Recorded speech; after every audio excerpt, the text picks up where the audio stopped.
about the hidden dangers of sugar for diabetics. When you understand this can really help to take your blood sugar to a point where it's way more controllable. If it's your first time on the channel, I do amazing food reviews to help you in terms of guiding you towards good supplements that you guys can take that can help your body in terms of building muscle, burning fat, and getting healthy. I also specialize in helping diabetics build muscle, burn fat, and get healthy, especially in controlling their blood sugars. And I also turn it into a little bit of a vlog style here and there. You guys are gonna notice that with some motivational stuff to help you take your mind to the next level. So if any of that sounds good, make sure you guys hit that subscribe button and make sure you guys hit that bell notification so you don't miss out when I drop these videos. And if you can, just smash that like button if you like what I'm talking about and it's helping you guys out. And consider sharing this with a friend that could use this kind of information to help improve their lifestyle.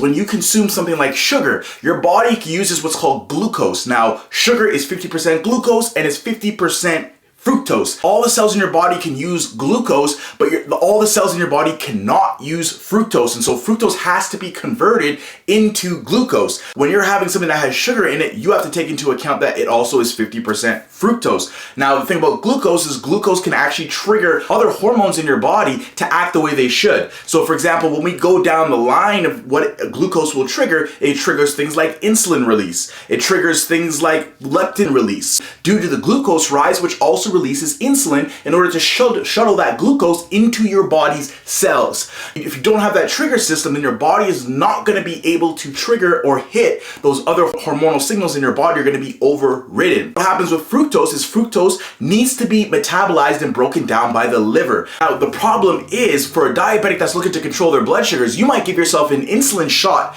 to affect and impact that glucose that's in your body. But what ends up happening is that fructose can take 2 to 3 hours for it to actually convert into glucose and enter your bloodstream. And as a diabetic, you might notice that you've ate something that has a little bit of sugar in it, you've gave yourself an insulin shot and you're good for an hour or two, and then all of a sudden around that 2 to 3 hour mark, your blood sugar starts to skyrocket. And to be honest, that's happened to me, so I understand, so this is why I'm sharing it with you guys. Right? Why that's happening is because your body's liver has finished converting that fructose into glucose. And so now your blood sugar is going high after it was already normal and you're wondering, why is this happening? I'm not saying not to consume sugar, but what I am saying is if you're somebody especially who's looking to control your blood sugars a lot better, this is something that you have to be aware of and mindful of, so that way when you hit that 2 to 3 hour mark, you're ready to test your blood sugar again to catch it before it starts to rise so you can stay on top of it. Again, if you're a type 1 diabetic and you're doing this, you have to consider as well, because you yourself are your pancreas and we can't actually necessarily reverse insulin resistance because that doesn't exist with us, which exists is we don't have insulin on board at all. And so we have to be really vigilant of how much insulin we give ourselves.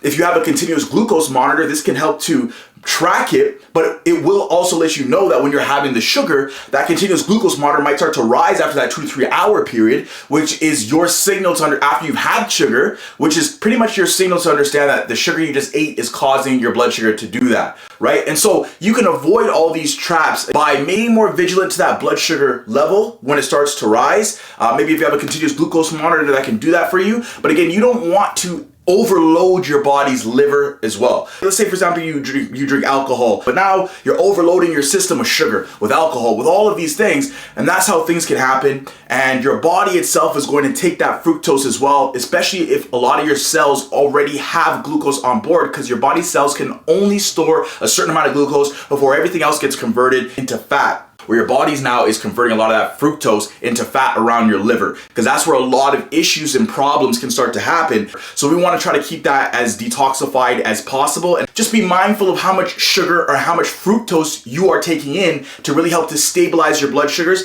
And also just be vigilant if you do have sugar of what can potentially happen 2 to 3 hours after you've had that sugar, and pay attention to your continuous glucose monitor if you do have that. If you don't, then just make sure you're testing your blood sugars a little bit more often just before you hit that 2 to 3 hour mark so you can catch it before your blood sugar goes too high.